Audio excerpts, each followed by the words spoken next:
It's my feel-good breakfast show. Welcome back, you beauties. One name ringing in many ears this morning. Orlando Pirates went into the Nedbank Cup final on Saturday, looking to complete a domestic double, having won the MTN 8 earlier in the season. They took on, the giant slayer, Sekhukhune United, who have certainly earned a place of prominence this season. And they were competing, in fact, in their very first ever Nedbank Cup final, and they were looking to get silverware to go with their 7th place finish in the league. It was Pirates that ran out 2-1 winners, but the game was not without its controversy, and we're going to sink our teeth into that gristle right now. Here to review the action is sports writer Ayanda Fellam and head of digital at Idiski Times, David Kappel. Ayanda, David, thank you so much for joining us. I'm sure the wheels are still turning after a weekend like this, Ayanda. So much rests on these kinds of moments, certainly for Pirates, who probably weren't ever going to take this league title, so a lot rested on the domestic double. I love the fact that I've got Brian Kumalo, one of the greatest Pirates fans in the world here, and I can just see his face, what this means to Pirates. How are they looking at their season? Before we get into the controversy of that penalty, how should Pirates be feeling after doing the double? This is good. Look, obviously, it started when they announced the coach last year in June, and everyone was calling him with names, with the fact that he's an outsider and he doesn't know the style. But cause has stuck with him in terms of faith, and he stuck with his players, and he changed the philosophy of game at Pirates. He changed everything, he kind of built the momentum to where the team is big, the team is now. That coach, he's done so much. Obviously, he couldn't get the treble because of Sundowns was too powerful, but he did manage to change the will at Pirates into what he is now.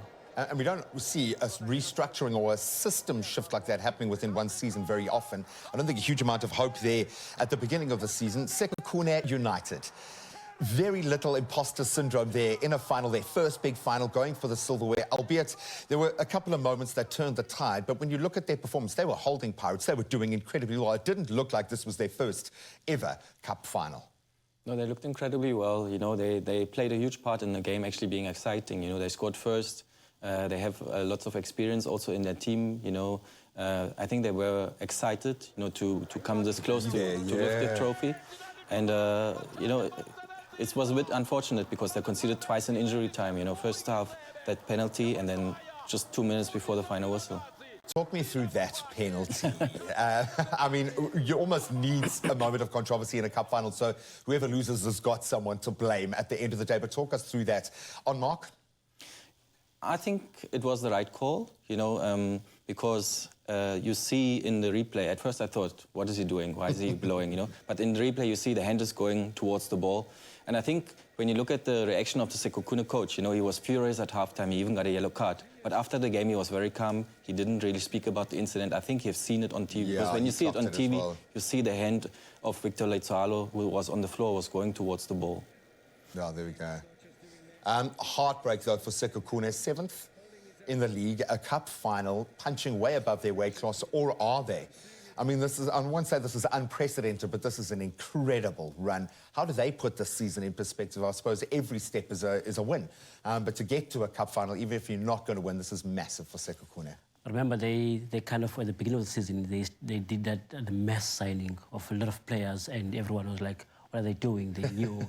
But obviously, Coach Brendan Tudor tried to work on that. He was new on the team, but tried to work on what was given. And look now where they are, finished on 7th, and then they qualified as well to CAF Confed because of they ended up as a runner-up in Nedbank Cup. So for them, it was a huge season. They beat a lot of clubs, big clubs like Chiefs twice. So you can imagine that club has done something as well. When we talk about the step up in the ecosystem within football, to be able to get this TV time, we know it kind of translates to an increase in wealth, and it's even more pronounced in leagues overseas. But for a team like Sekhukhune, just how big is this season? Because the chances are they're not going to have continued successes like this. So when you get an opportunity to play at this level, to be able to do this is massive. It is massive. To qualify for top 8, it is massive. To finish high on this level, on the Nedbank Cup as a run-up, it is massive for the club that is new. And obviously, we look at the many clubs who've done that before. Some of them are not there anymore. Yeah, they're but away. For Sekhukhune, to try to keep up the momentum, we can only hope that they can do for the next few years to come. Let's talk about celebrating for the next few years to come. Pirates fans, the Buccaneers out there must be thinking, surely the time is coming. How far away are Pirates from Sundowns. How do Pirates fans put this season into perspective, David? Is this a success? 2 cup wins, the domestic double, second in the league, but we're still not winning the title. What needs to shift? Or are we speaking too soon, getting ahead of ourselves? No, I think you can see a shift. You can see a shift in momentum. You can see a shift, in the coaching. Jose Rivera has done really well. I mean, 2 cups, they haven't won in a very long time. Sundowns won the treble last season. This time they only got the league, obviously with 7 games to spare. But if you look at the table, even, the second half of the season, Pirates collected more points than Sundowns, So I think if they continue, if they stick to their guns, if they sign well, they can close that gap in this coming season going forward. Get the wallet out. It's time to start shopping. I absolutely love it. This has been an amazing season. And of course, locally and abroad, there's been a lot of spice on and off the field that bears discussion. And we are going to get into racism in top flight football after the break. Stick around.